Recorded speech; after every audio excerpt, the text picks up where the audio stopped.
আজ রবিবার, ছুটির দিন আমার বরের।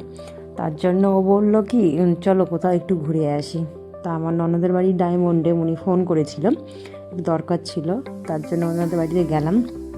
গিয়ে আমার ননদের বাড়িতে একটু কাজ ছিল, অনেক কয়েকজন লোক খাওয়ার জন্য।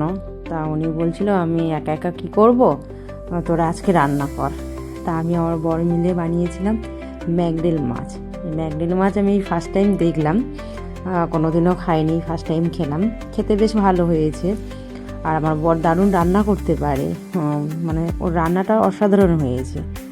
ম্যাকরেল মাছটা করার জন্য ভেজে নিয়েছি, নিয়ে বিভিন্ন রকম যেমন মশলা দেয় নর্মাল, আদা রসুন হলুদ পেঁয়াজ কাঁচা লঙ্কা দিয়ে ম্যাকরেল মাছটাকে ভালো করে কষিয়ে নিয়ে ও আবার বললো কি মাছের ঝাল হচ্ছে, ওইটা হালকা হালকা তখন ঝোল হয়ে যাবে, ওইটা আমার একটা আলু সিদ্ধ করে দিয়ে আসো, দিলে ভালো হবে।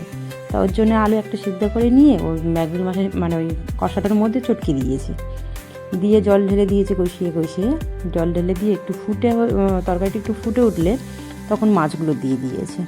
মাছগুলো দিয়ে দিলে আস্তে আস্তে তখন খুব সুন্দর একটা কালার চলে এসছে। কালারটা এত সুন্দর হয়েছে, আর খেতে তো আরও সুন্দর লেগেছে।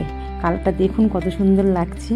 আর আমরা খেয়েছি যে কি ফাটাফাটি, যে অসাধারণ লেগেছে সেটা বলে বোঝাতে পারবো না, দারুণ লেগেছিল খেতে।